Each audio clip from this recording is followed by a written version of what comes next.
नमस्कार बच्चों आज हम चैप्टर नंबर 1 शुरू करेंगे। हमारा द्विघात समीकरण वाला चैप्टर पूरा हो गया है।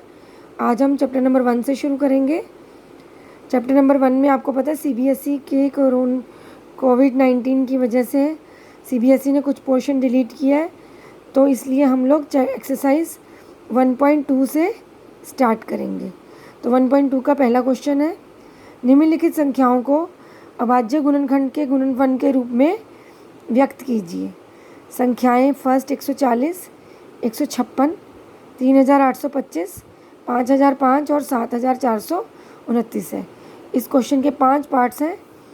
अभाज्य गुणनखंड के रूप में व्यक्त करना, ये क्वेश्चन आप लोग छोटी कक्षाओं में बहुत बार कर चुके हैं, लेकिन 10वीं में फिर से रिपीट हो रहा है। तो मैं आपको फर्स्ट पार्ट शुरू करवाती हूँ, देखिए ध्यान से। 140 के हमने अभाज्य गुणनखंड करने हैं। अभाज्य गुणनखंड नाम से ही पता चल रहा है कि हमको 140 को सबसे छोटी अभाज्य संख्या से भाग करना है।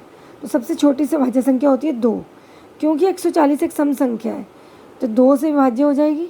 2 से 140 को भाग किया, क्या आया? 70। 70 भी सम संख्या है। फिर से 70 किससे भाग होगी? 2 से। 2 से भाग किया, कितना आया? 35। अगर आप लोगों को डायरेक्ट ओरली भाग करना नहीं आता, तो आप लोग यहाँ रफ में 140 को 2 से भाग करके देख सकते हैं, ठीक है? घबराने की ज़रूरत नहीं है। अब 2 को भी ऐसी 70 से भाग करके देखें तो आंसर आ जाएगा 35। आप 70 से भाग करके देखेंगे 2 को, तो आंसर क्या आएगा? 35। अब 35 एक विषम संख्या है, ये तो 2 से जाएगी ही नहीं, तो हम लोग अगली अभाज्य संख्या से करके देखते हैं। तो हम 3 से करके देखेंगे, लेकिन 3 से 35 विभाजित नहीं होता, तो 3 से अगली वाली देखते हैं 5। तो 5 से करके देखें तो ये 5 से विभाजित हो गई, तो क्या आया? 7। 5 सत्ते 35, तो ये आ गया 7। अब 7 से करेंगे 7 एकम 7, यहाँ 1 आ गया, तो ये ख़त्म हो गया हमारा गुणनखंड। तो हमारे क्या आए हैं गुणनखंड? क्या आए हैं इसके गुणनखंड? क्या आए 140 के? 2 गुना 2 गुना 5 गुना 7। 2 को स्क्वायर के रूप में लिख दिया, 2 स्क्वायर इंटू 5 गुना 7। ये आपका आंसर आ गया। अब अगला क्वेश्चन देखते हैं। 156। 156 एक सम संख्या है, तो ये 2 से भाग होगी, तो 2 से भाग किया। 2 से भाग किया 156 को। आप लोग रफ में 156 को 2 से भाग करके देख लें, जिनको डायरेक्ट नहीं आता। डायरेक्ट 2 सत्ते 14, 2 अट्ठे 16, 78 आ गया। जिसको डायरेक्ट करना नहीं आता वो 2 को 156 से साइड में भाग करके देख ले, तो आंसर आ जाएगा 78। ये 78 आंसर आ गया। 78 भी क्या है? क्या है? सम संख्या। ये भी 2 से वापस होगी भाग, तो 78 को भी 2 से भाग करके देखें, तो आंसर आ जाएगा 39। लेकिन 39 सम संख्या नहीं है, ये विषम संख्या। 39 को 3 से भाग करें तो आंसर आएगा 13। फिर 13 एक अभाज्य संख्या है, 13 से ही भाग होगी, 13 एकम 13, तो आंसर आ गया 13। तो इसके टुकड़े हो गए 2 गुना 2 गुना 3 गुना 13, यानी कि 4 टुकड़े हो गए इसके। तो 4 गुणनखंड आ गए इसके, 2 गुना 2 गुना 3 गुना 13। 4 गुणनखंडों में आ रहा है ये।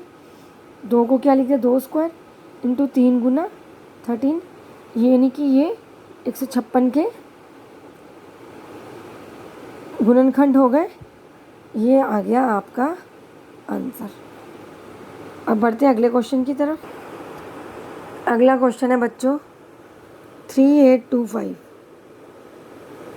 3825, 3825। अब ध्यान से देखिए, 3825 को हम 2 से विभाजित नहीं कर सकते, क्योंकि ये विषम संख्या है, तो हम 3 से भाग करेंगे। ये देखिए साइड में मैंने भाग करके भी दिखाया आपको। 3 एकम 3, 8 नीचे उतारा, 3 दूनी 6, क्या बचा? 2 बचा माइनस करके। फिर 2 को नीचे उतारा, 3 सत्ते 21 पे गया। फिर क्या बचा? 1, 5 नीचे उतारा, 3 पंजे 15। आप सब 10वीं में हैं, आप सबको भाग करना आता है, तो आंसर आ गया 1 2 7 5। वापस 3 से भाग करेंगे, 3 चौके 12, 3 दूनी 6, 3 पंजे 15, आंसर आ जाएगा 425। फिर 3 से भाग करेंगे तो 3 से पूरी तरह से विभाजित नहीं होगा, तो 3 से विभाजित नहीं हो रहा तो हम करेंगे 5 से ट्राई। 5 से भाग किया तो क्या आ गया, 5 जो 8 40, 5 पंजे 25, 85 आ गया। तो 5 को फिर से दोबारा 85 से भाग करेंगे, क्या आया 17। लेकिन 17 क्या है हमारा, 17 है हमारी एक अभाज्य संख्या। 17 17 से ही भाग होती है, 17 एकम 17। तो ये हो गए इसके गुणनखंड। 3825 के गुणनखंड क्या हो गए, 3 गुना 3 गुना 5 गुना 5 गुना 17। ये आ गया आपका आंसर। अब बढ़ते हैं अगले क्वेश्चन की तरफ। 5005। 5005 सीधी सी बात है, क्योंकि इसकी इकाई संख्या 5 है तो ये 5 से भाग हो रहा है, तो हमने इसको 5 से भाग करके देखा तो आंसर आ गया 1001। अब हम 1001 को ट्राई करेंगे तो ना तो ये 3 से होगा ना 5 से होगा। फिर 3 और 5 के बाद कौन सी भाज्य संख्या आती है, 7। तो हम 1001 को 7 से भाग करके देखेंगे, आप लोग करके देखेंगे तो आंसर आएगा 143। आप सबको भाग करना आता है तो आप लोग रफ में भाग करके देख सकते हैं। तो यहाँ आएगा आंसर 143। अब 7 से दोबारा करके देखेंगे तो 7 से विभाजित नहीं होगा ये, तो हम क्या करेंगे, 7 के बाद कौन सी अभाज्य संख्या आती है, 11। 11 से ट्राई करेंगे। 11 से करके देखा, 11 एकम 11, 11 होती है 33, आंसर आ गया 13। तो 13 खुद ही एक अभाज्य संख्या है, तो 13 किससे होगा, 13 से खुद होगा, 13 एकम 13। तो आंसर आ गया 5 गुना 7 गुना 11 गुना 13। तो 5005 के गुणनखंड हो गए 5 7 11 और 13। तो ये आ गया आपका आंसर। अब बढ़ते हैं अगले क्वेश्चन की तरफ। अब देखो बच्चों, अगला क्वेश्चन है 7429। अब ये एक ऐसा प्रश्न है जो ना 2 से होगा भाग, ना 3 से, ना 5 से, ना 7 से। 7 के बाद है 11, हमारी पहली अभाज्य संख्या 2, 2 के बाद 3, 3 के बाद 5, 5 के बाद 7, 7 के बाद 11, 11 के बाद 13, 13 के बाद क्या आएगी, 17। तो ये ना 2 से भाग होगा, ना 3 से, ना 5 से, ना 7 से, ना 11 से, ना 13 से, और ये जाके भाग होगा 17 से। तो ये आपको अपने माइंड में रखना पड़ेगा कि 7429 17 से भाग हो रहा है। अब 17 से जब आप भाग करेंगे तो 17 से भाग करने के बाद आंसर आएगा 437। अब 437 भी 2 3 5 7 11 13 17 किसी से भी भाग नहीं होगा। 17 के बाद अभाज्य संख्या आती है 19, जाके 437 19 से भाग होगा। ये आपको अपने माइंड में रखना पड़ेगा।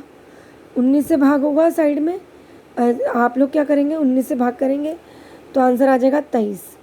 23 भी खुद एक अभाज्य संख्या है, तो 23 से कम 23। तो इसके 3 गुणनखंड आए 17 19 और 23।